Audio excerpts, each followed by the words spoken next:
The moment fear becomes real is the moment growth becomes possible. And I learned this in a place I never expected, standing face to face with a man whose past was so disturbing that even the shadows around him seemed afraid to touch him. Fear is usually something we talk about lightly, like it's an emotion we can shut off whenever life becomes uncomfortable, but real fear doesn't announce itself politely. It arrives like a cold hand around your throat, tightening slowly, forcing you to confront everything you've been running from. That night, when I heard him confess what he used to do, my mind went blank, my body froze, and for the first time in my life, fear wasn't a story or a feeling. It was a presence, standing inches from me, breathing the same air, waiting to see what I would do next. Most people think fear is a signal to retreat. But what if fear is actually a door, one we only notice when everything safe disappears? In that dimly lit motel hallway, the smell of damp wood mixing with something metallic and unsettling, I realized that fear can sharpen your senses in a way comfort never can. I could hear the buzz of the flickering bulbs, the slow drag of his breath, the distant hum of a highway that suddenly felt 1,000 miles away. Everything became clearer, louder, painfully real, as if life itself wanted me awake, alert, aware of who I truly was beneath all the layers of confidence I wore in daylight. There's a strange thing about fear. It strips away all illusions. When you meet someone who has lived on the edges of humanity, someone who has crossed lines you'd never dare approach, your own excuses, your own hesitations, your own fragilities become exposed. I stood there thinking about all the tiny fears I had allowed to control my life. Fear of failure, fear of judgment, fear of rejection. Petty things compared to the creature of a man standing in front of me. And that's when it hit me. Sometimes it takes encountering something terrifying to realize how much power you've been giving to things that should never held power over you. People avoid fear because it makes them feel weak. But real fear doesn't create weakness, it reveals strength. If you've never been pushed, cornered, shaken, if you've never felt your heartbeat punching through your ribs because of something you couldn't escape, then you don't actually know your true capacity. We all imagine we're strong when life is gentle, but strength isn't proven in silence. Strength is proven in the moments you wish weren't happening. In the moments your instincts scream for escape, but your purpose demands you stay. That night, I wanted to run. Every muscle in my body begged me to. But something anchored me there, something deeper than logic, deeper than bravery. It was the understanding that fear wasn't trying to kill me. It was trying to wake me. Fear is a teacher that doesn't use words. It uses pressure. It uses uncertainty. It uses the unknown. And in the presence of that man, in the heaviness of what he confessed, I learned that fear isn't the enemy. Fear is the mirror. It shows you who you are versus who you pretend to be. It forces you to choose between collapsing into the version of yourself, shaped by doubts, or rising into the version shaped by purpose. I realized that if a moment like this could break me, then I was never whole to begin with. But if I could endure it, breathe through it, think through it, then maybe there was something inside me that fear wasn't strong enough to destroy. The world teaches us to seek safety, to avoid discomfort, to hide from anything unfamiliar. But safety breeds stagnation. Discomfort breeds discovery, and fear, real fear, breeds transformation. It shows up when your life demands evolution, not destruction. It introduces you to the parts of yourself that only wake up when the ground beneath you trembles.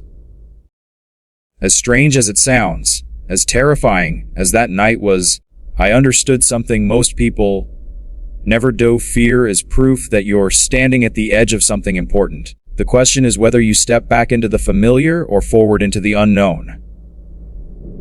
In that hallway, with my pulse racing and my mind spinning, I understood that fear had brought me there for a reason. It wanted to show me what I could become if I stopped running from the moments that demanded courage and started walking into them instead. Every monster you meet reflects a monster you avoid inside yourself. And I didn't understand that truth until the night I found myself trapped in a conversation with a man whose past would make most people lose sleep for years. He wasn't loud, he wasn't violent, he wasn't snarling like the creatures you see in movies. No, he was calm, disturbingly calm, the kind of calm that suggests a person has already accepted the darkest parts of themselves. When he spoke, his voice didn't tremble, not even when he told me the unthinkable things he had once done. In that moment, I felt a shiver crawl up my spine, not because of him, but because something in his story touched a piece of me I never wanted to acknowledge.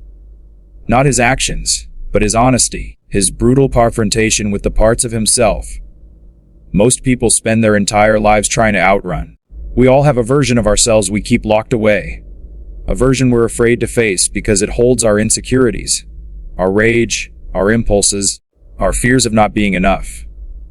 Most people bury these parts so deep that they forget they exist, but life has a way of exposing them when you least expect it. Standing in front of him, listening to the confessions that leaked out like poison from old memories, I realized that monsters aren't always created. They're revealed. And sometimes, it takes meeting someone who has seen the extremes of humanity to recognize the shadows lurking inside your own chest. He told me that the worst thing about being a monster isn't the things you do, but the things you refuse to admit, the lies you tell yourself about who you are, the stories you fabricate to protect your ego, the excuses you create to avoid responsibility. His words were unsettling, not because of their content, but because of their accuracy. Every denial, every hidden emotion, every suppressed truth is a small creature growing in the dark corners of your mind, waiting for the moment it becomes powerful enough to control you. We think monsters are external threats, but the ones that destroy us are always internal. As he spoke, the dim hallway seemed to grow narrower, the air thicker, like the space itself wanted to force me inside my own thoughts. I began to remember moments when I had avoided confrontation, moments when I had let fear dictate my choices, moments when I had blamed others instead of admitting my weaknesses. I wasn't like him, but I wasn't innocent either. None of us are. We all carry something inside us that could turn ugly if we let it grow unattended, and maybe that's what terrified me the most. Not his story, but the realization that the line between strength and darkness is thinner than we like to believe. Most people meet the monsters around them, but fail to see the ones within. They judge others harshly, because it distracts them from facing their own shadows. But if you listen to people carefully, if you observe them closely, you'll notice that their criticisms often reflect their own fears. Their anger points to their insecurities. Their jealousy reveals their unmet desires. Their cruelty exposes their pain. The man standing in front of me was simply an extreme example of what happens when someone stops hiding from the darkest pieces of themselves and instead allows them to take over. He was a warning, not a figure to fear. A portrait of what happens when a person spends years refusing to look inward, until the inward becomes outward. He asked me what I was afraid of, and I couldn't answer. Not because I didn't know, but because naming your fears out loud feels like summoning them. I was afraid of failing, of disappointing people, of not being strong enough, of not being who I pretended to be. And suddenly, I wondered if those fears had shaped more of my life than I was willing to admit. Maybe my monster wasn't violence or anger but self-doubt, the kind that quietly eats away at you until you stop chasing the life you want. His monster had consumed him. Mine was consuming me. In that moment, I understood the uncomfortable truth. You cannot defeat a monster you refuse to acknowledge. You cannot fight something you're pretending doesn't exist. The man before me had embraced his darkness in the worst possible way. But I had been avoiding mine in a different, quieter way, a way that still held power over me. And that's when it became clear that the monsters we meet externally are often mirrors. Unsettling reflections, meant to force us to confront the parts of ourselves we've been avoiding for years. Dark stories remind us of the light we take for granted, and I didn't fully grasp this until I found myself listening to a man whose past was painted in shadows that most people would never dare to imagine. His confession wasn't loud, and it wasn't emotional. It was almost matter of fact, as if he were telling me something as simple as the weather. But behind the calmness of his voice, there was a history heavy enough to warp the air around him. I remember how the dim motel lights flickered, like even they struggled to stay alive in the presence of such darkness. And yet, as disturbing as everything felt, there was something strangely illuminating about the moment. It was as if the deeper he went into his story, the more I began to notice the things around me I had overlooked for years. There's a reason people are drawn to horror. Whether they admit it or not, it's not the gore or the shock, it's the contrast. Darkness makes you appreciate brightness in a way comfort never will. When you hear a story that crawls under your skin, something instinctive awakens in you, something ancient and alert. You become aware of your heartbeat, the warmth of your own breath, the simple miracle of being alive in a world that can be terrifying and beautiful at the same time. Listening to him, I felt that contrast for the first time in a way that wasn't entertainment. This wasn't a movie, this wasn't a book. This wasn't fiction. This was real, and because it was real, everything good I had taken for granted suddenly felt sharper, clearer, more valuable. We go through life assuming that what we have will always be there: safety, normalcy, routines, people. But darkness has a way of making you rethink that assumption. As he spoke about choices that led him down a path no human should ever reach, I realized how fragile the line is between the life you live and the life you could fall into. Not because you would make the same choices he did, but because darkness creeps in quietly. It starts with neglecting your dreams, ignoring your instincts, dismissing your potential. It starts with small compromises, tiny steps toward giving up parts of yourself. The man in front of me hadn't become a monster overnight. It was a slow descent, one he barely noticed until there was nothing left of the person he used to be. And as horrifying as that realization was, it also carried a strange form of illumination. It showed me the importance of protecting the light inside yourself before the shadows have a chance to take root. People think darkness is always dramatic, always loud, always violent. But most darkness is quiet. It grows in silence, in the moments when you stop believing in yourself, in the moments you let fear guide your choices, in the moments you pretend you're fine, while something inside you is slowly dimming. Standing in that hallway with him, I understood how easily a person's inner light can be lost when they stop fighting for it. There's also something else dark stories teach us: perspective. We complain about stress, pressure, setbacks, minor disappointments. We let small problems ruin our day, sometimes our entire week. But when you hear someone speak from the depths of real darkness, the kind of darkness that destroys lives, your own problems begin to shrink. Not because they aren't real, but because you realize how much worse life can become if you surrender to your weakest moments. His story didn't make my struggles disappear, but it made me see them differently. It made me appreciate the opportunities I still had, the choices still available to me, the blessings I had been too distracted to notice. Another thing dark stories remind us is resilience. Even monsters have origins, and even horrors contain lessons. The man who stood before me wasn't trying to scare me. He was sharing a truth he had learned too late. His story wasn't just a warning about what he had done, but about how easily a person can lose themselves when they stop valuing the light in their life. And strangely, that warning carried a kind of hope. Not for him, but for anyone who still has the chance to choose differently. For anyone who can still step back from the edge before their own darkness takes over. As he continued talking, I found myself listening not with fear, but with clarity. His darkness wasn't meant to pull me in, it was meant to push me forward. It reminded me that every moment I hesitate, every dream I delay, every risk I avoid becomes a crack where shadows can slip in.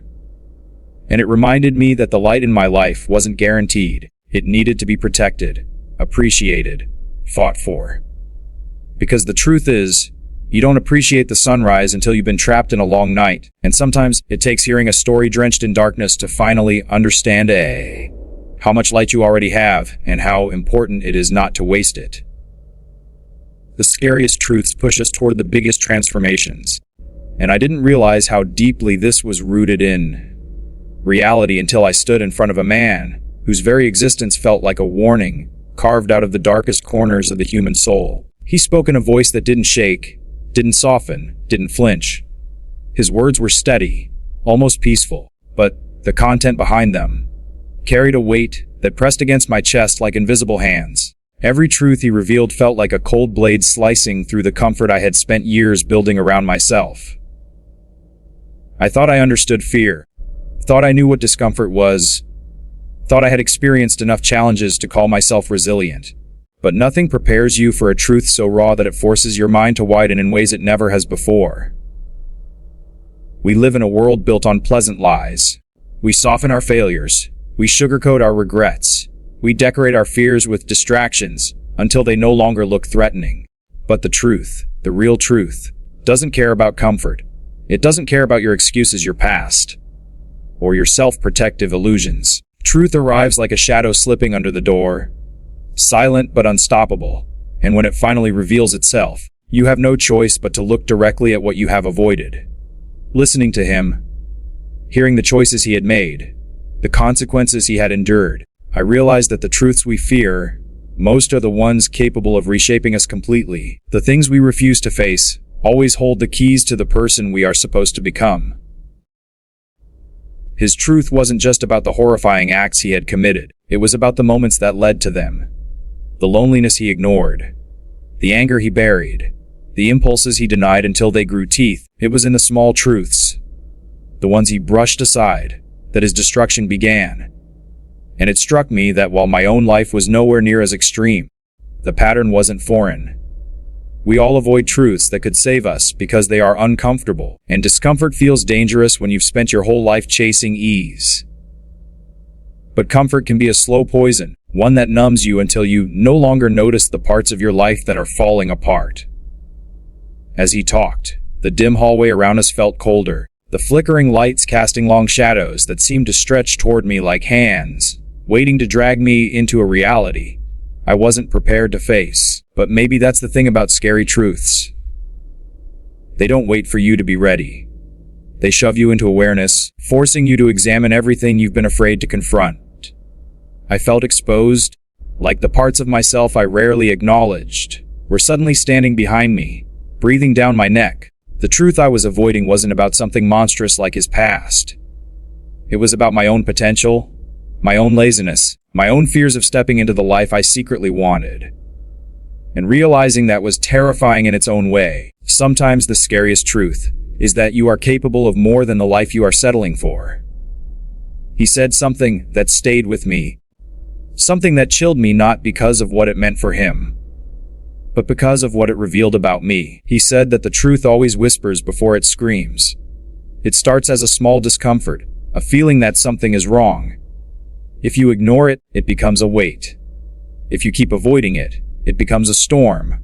And if you pretend it doesn't exist long enough, it finally breaks you in ways you can't undo.